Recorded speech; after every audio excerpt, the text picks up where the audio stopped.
Padre, gracias te damos por este día. Para nosotros, Padre Santo, es un día muy especial. Este día, oh Padre Santo, es el día en el cual tu Hijo amado, Cristo Jesús, Señor, oh mi Dios, tomando, mi Dios, el pecado del mundo, Señor, lo llevó y lo clavó a la cruz, y ahí en la cruz, mi Dios, murió, y en la cruz, mi Dios, fue donde dio su vida, derramó su sangre para dar a nosotros después, mi Dios, el don de la vida eterna, la salvación en Cristo Jesús. Gracias, Padre, por ello, Señor. Ahora te pedimos, Padre mío, que a través de tu palabra y en ella y a través de ella, este día, oh Padre Celestial, nos ministres de una manera especial. Gracias, Padre.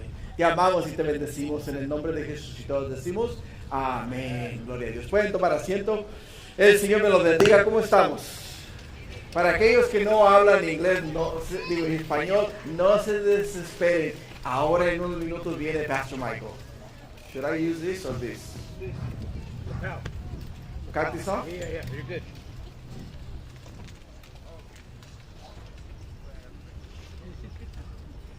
Una, dos, tres, ahí, ahora sí. Perfecto, bueno hermanos, el Señor los bendiga. Les decía a aquellos que no hablan español, no se preocupen. El pastor Michael en unos minutos viene y va a compartir en inglés. Ahora a mí me toca compartir en español. Y gloria a Dios, ¿verdad? Que el Señor nos da la bendición y la oportunidad de poder abrir su palabra juntos y compartir acerca de las maravillas del Señor. El día de hoy yo traigo un tema que he titulado ¿qué significa la cruz para ti? ¿Qué significa la cruz para ti? Es el tema de hoy. A través del estudio y estudiando la palabra del Señor, mirando en los 4 evangelios, observando la vida de Jesús, hermanos, me ha impactado y me impacta de una manera increíble.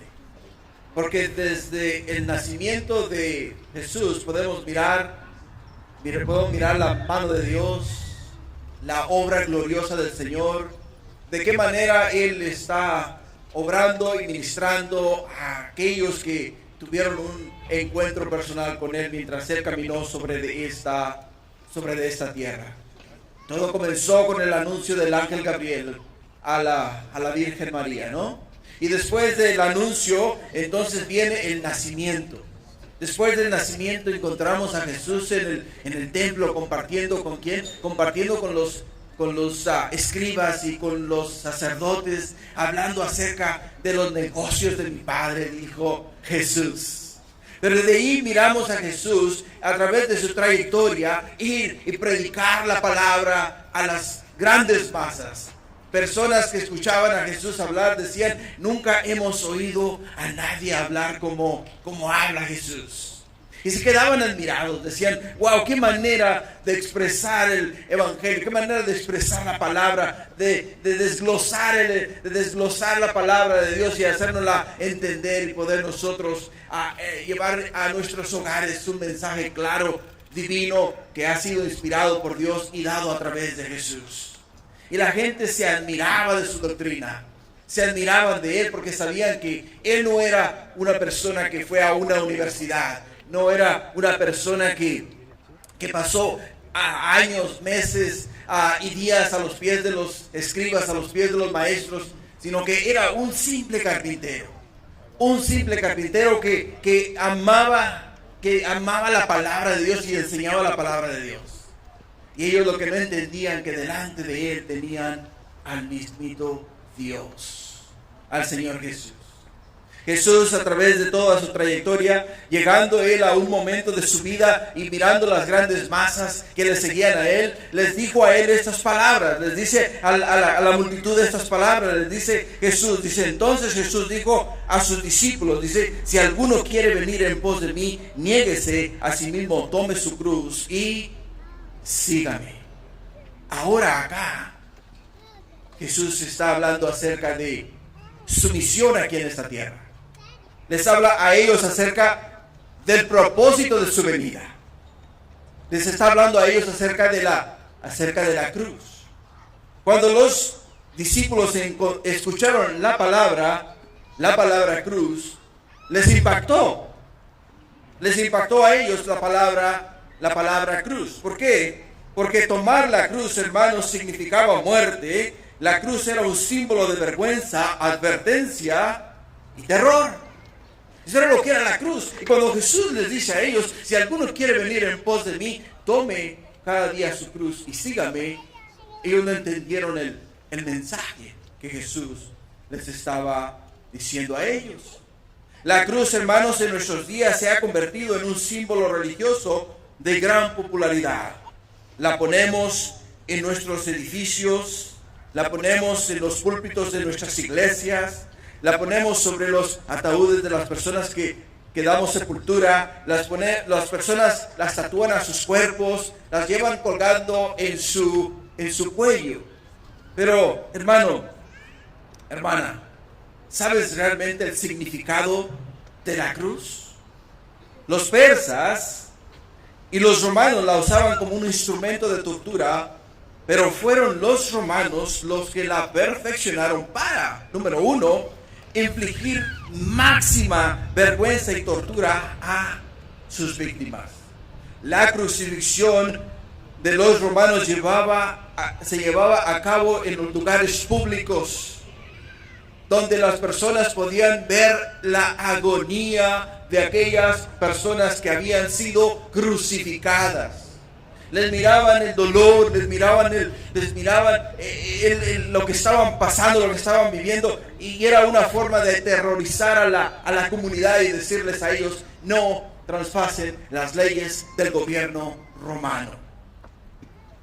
Y Jesús invita a estos hombres ¿a qué? A tomar su cruz y seguirle. Por ello, cuando los discípulos de Jesús escucharon la palabra cruz, se horrorizaron. Y cuando tú escuchas la palabra silla eléctrica, dirás tú, bueno, ¿qué significa eso? Que si alguien me dice, toma tu silla eléctrica y sígueme, quiere decir que tú vas a ir y vas a morir en una silla eléctrica. Y Jesús les decía a ellos: tomen ustedes su cruz y síganme. Significaba que ellos iban a morir en una cruz. La cruz, a partir del siglo V, fue instituida por el emperador Constantino el Grande como un símbolo del cristianismo, cuando, según la historia, tuvo una visión donde se le mostró en el cielo una cruz iluminada y una voz que le dijo: este es el símbolo de la victoria sobre tus enemigos. Y de ahí para acá la instituyeron como un símbolo religioso del cristianismo. Pero la pregunta clave para nosotros es la siguiente: ¿sabes qué realmente significa la cruz? ¿Sabes el significado de la cruz? Bueno, la Escritura pinta una imagen que deberíamos de tener muy presente cuando la miremos.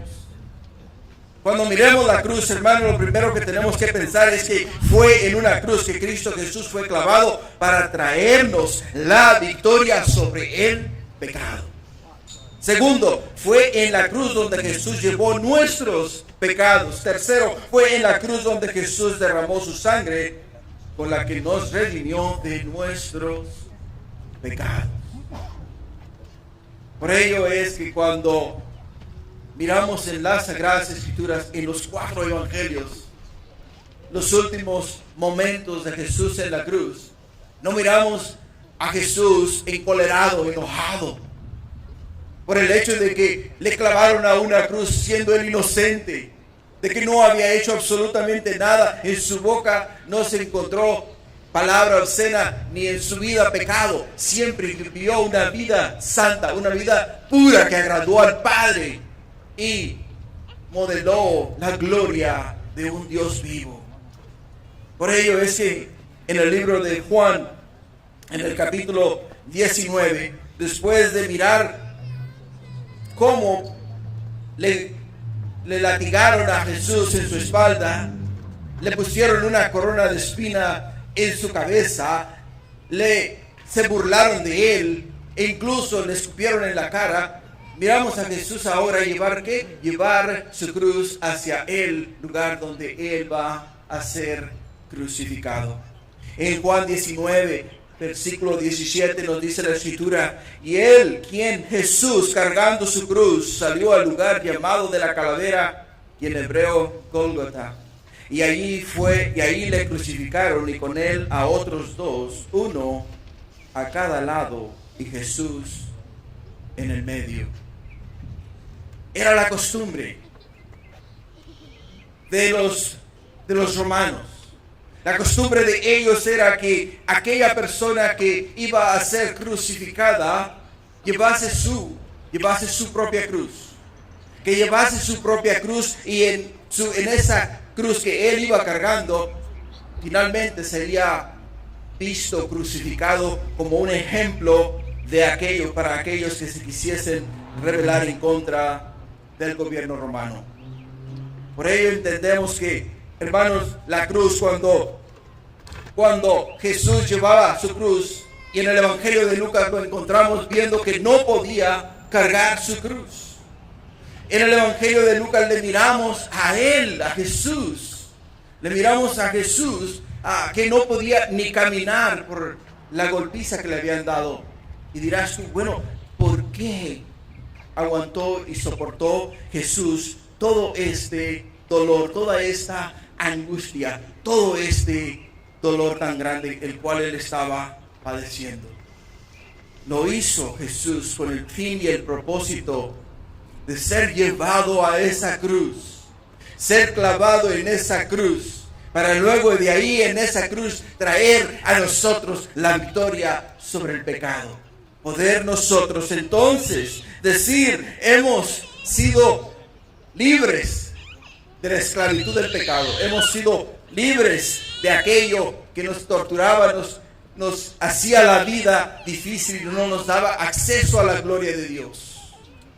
Por ello es que cargando él su cruz fue llevado a este lugar, a Gólgota, donde le crucificaron. En Mateo capítulo 16, versículo 21, la escritura nos dice, desde entonces comenzó a declarar a sus discípulos que le era necesario ir a Jerusalén y padecer mucho de los ancianos, de los principales sacerdotes y de los escribas, y ser muerto y resucitar al tercer día.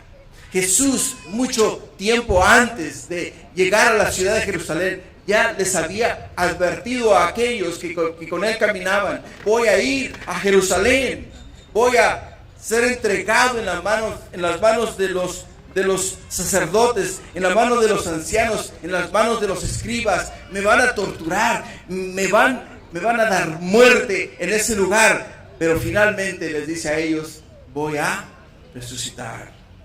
Cuando Jesús luego llega al lugar donde le crucificaron, según la tradición, después de llegar al lugar donde él iba a ser crucificado, le despojaban de sus vestiduras.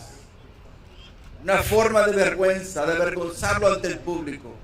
Después de quitarle sus vestiduras, entonces lo clavaban a la cruz. Mira lo que nos dice Juan 19:23. Dice: cuando los soldados hubieron crucificado a Jesús, tomaron sus vestidos e hicieron 4 partes, una parte para cada soldado.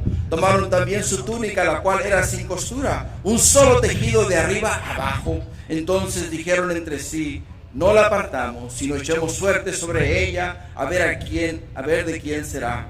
Eso fue para que se cumpliese la escritura que dice: repartieron entre sí mis vestidos y sobre mi ropa echaron suerte. Y así lo hicieron los soldados. Cuando Jesús estaba en la cruz, todo su peso se apoyaba en 3 clavos. Todo su peso se apoyaba en 3 clavos, lo que hacía que el dolor se propagara por todo su cuerpo. Los brazos se le estiraban de tal manera que le causaban calambres, parálisis en los músculos y no le dejaba respirar.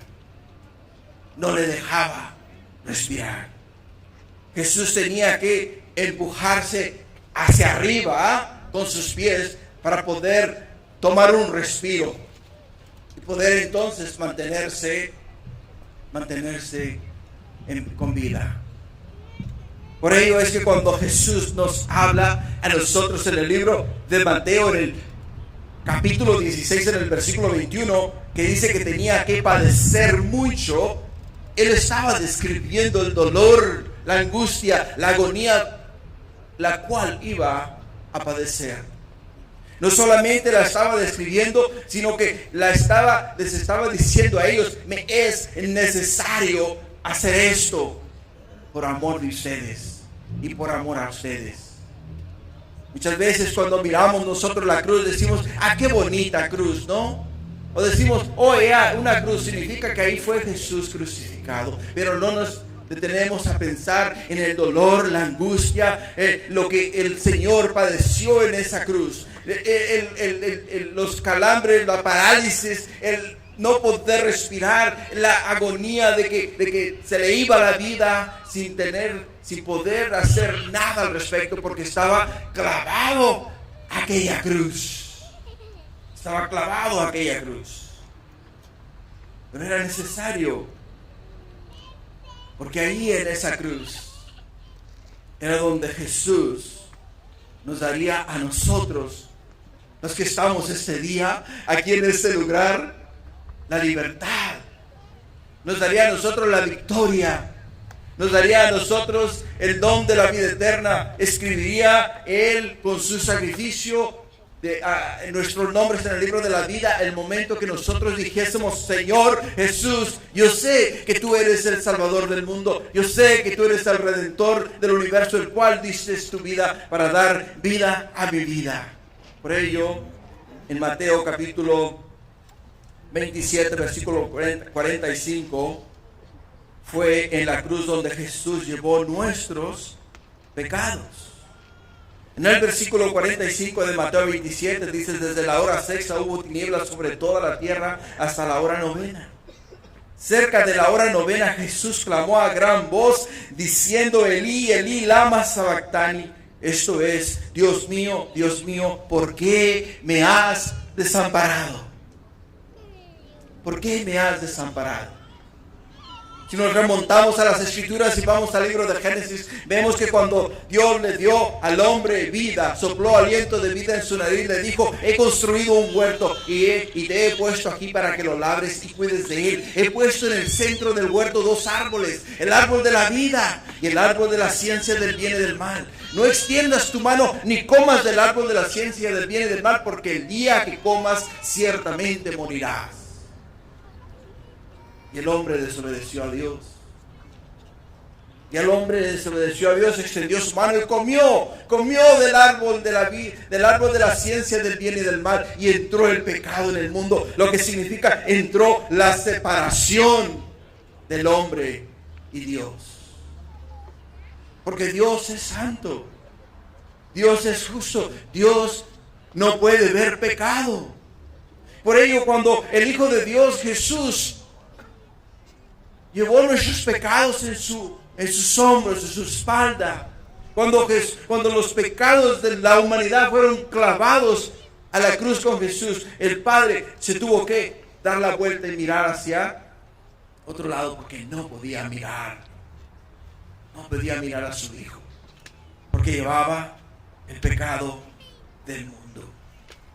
Más tarde el apóstol Pedro entendió lo que había pasado en la cruz, lo que había pasado en aquella cruz. Y el apóstol Pedro escribe en Primera de Pedro capítulo 2 versículo 21, dice: pues por esto fuisteis llamados, porque también Cristo padeció por nosotros, dejándonos ejemplo para que sigáis sus pisadas, el cual no hizo pecado, ni se halló engaño en su boca, quien cuando le maldecían no respondía con maldición, cuando padecía no amenazaba, sino que encomendaba la causa al que juzga justamente, quien llevó él mismo nuestros pecados en su cuerpo sobre el madero, para que nosotros, estando muertos a los pecados, vivamos a la justicia, y por cuya herida fuisteis sanados. El apóstol Pablo escribe en Romanos 6:22: Mas ahora que habéis sido libertados del pecado y hechos siervos de Dios, tenéis por vuestro fruto la santificación y como fin la vida eterna. Porque la paga del pecado es muerte, mas la dádiva de Dios es vida eterna en Cristo Jesús, Señor nuestro. El apóstol Pedro no lo entendía en el momento. No entendía el hecho de que Jesús iba a ir a la cruz, de que iba a morir. Trató de evitarlo, trató de prohibir la muerte de Jesús.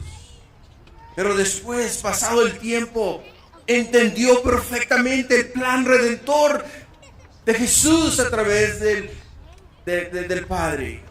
Entendió que era necesario que Jesús, el Hijo de Dios, llevase nuestros pecados y los clavase a esa cruz.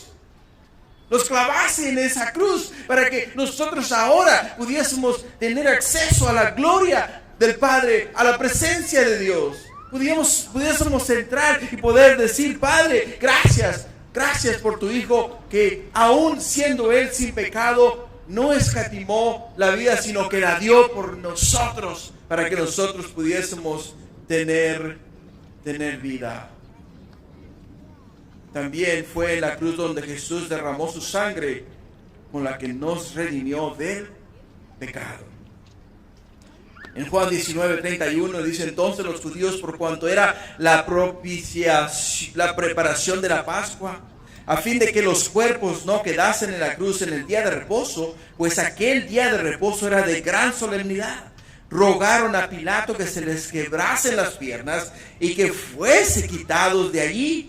Vinieron pues los soldados y quebraron las piernas del primero, asimismo al otro que había sido crucificado con él. Mas cuando llegaron a Jesús, como le vieron ya muerto, no le quebraron las piernas. Pero uno de los soldados le abrió el costado con una lanza y al instante salió sangre y agua. Hermanos, la religiosidad del hombre nos separa de Dios.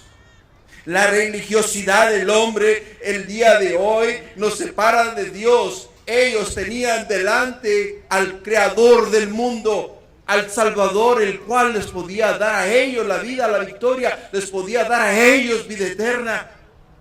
Y no lo pudieron ver, porque tenían religión. Y la religión muchas veces nos separa ¿de quién? Nos separa de Dios. La religión nos separa a nosotros de aquel que nos ama, que nos da a nosotros acceso a la gloria a través de su Hijo Cristo Jesús. Por ello el autor de Hebreos escribe en Hebreos 9:11: pero estando ya presente Cristo, sumo sacerdote de los bienes venideros, por el más amplio y más perfecto tabernáculo, no hecho de manos, es decir, no de esta creación, y no por sangre de machos cabríos ni de becerros, sino por su propia sangre, entró una vez para siempre en el lugar santísimo, habiendo obtenido eterna redención. Porque si la sangre de los toros y de los machos cabríos y la ceniza de la becerra rociada a los inmundos santifican para la purificación de la carne, cuanto más la sangre de Cristo, en el cual mediante el Espíritu Eterno se ofreció a sí mismo sin mancha a Dios, limpiará vuestras conciencias de obras muertas para que sirváis al Dios vivo. El autor de Hebreos nos dice a nosotros que la sangre de Cristo Jesús nos limpia a nosotros de toda obra muerta. Nos da a nosotros la esperanza, nos da a nosotros acceso a la gloria de Dios, nos da a nosotros la bendición de poder ser llamados hijos de Dios. Hebreos 9:22 dice: sin derramamiento de sangre no se hace remisión. No podíamos, ninguno de nosotros, hermanos, entrar a la presencia de Dios sin ser comprados y ser redimidos por la sangre del Hijo de Dios, por la sangre de Cristo Jesús. Por ello es que tenemos que entender algo. Cuando veas una cruz, No mires una cruz y digas, oh, qué bonita cruz. No, mira esa cruz. Y piensa en el dolor, la agonía y el sufrimiento que nuestro Salvador Cristo Jesús tuvo que tolerar para darte a ti el acceso a la gloria, la vida eterna, la salvación. Y entonces agradece y di, gracias Jesús. Gracias Jesús, porque fue ahí en esa cruz donde tú llevaste mis pecados. Fue ahí en esa cruz donde tú me diste la victoria sobre el pecado. Fue ahí en esa cruz donde tú clavaste mis pecados. Y fue ahí en esa cruz donde tú me redimiste de mis pecados y me diste el don de la vida eterna. Para concluir, les voy a leer Hebreos capítulo 12, versículo 1. Donde nos dice, por tanto, nosotros también teniendo en derredor nuestro tan grande nube de testigos, despojémonos de todo peso y del pecado que nos asedia, corramos con paciencia la carrera que tenemos por delante, puestos los ojos en Jesús, el autor y consumador de la fe, el cual por el gozo puesto delante de él sufrió la cruz, menospreció el oprobio y se sentó a la diestra del trono de Dios. Padre, qué amor más profundo el de tu Hijo Cristo Jesús. Qué manera, oh Señor, de amarnos. Cuando vemos, Padre mío, la manera en la cual la cruz era usada, cuando entendemos el dolor, Señor, que Él sufrió en esa cruz por mí, por mis hermanos aquí presentes y por todo aquel que esta noche haga una confesión de fe e invite a Cristo a entrar en su corazón y le declare, Señor, de su vida. Oh, qué manera de amarnos, Padre.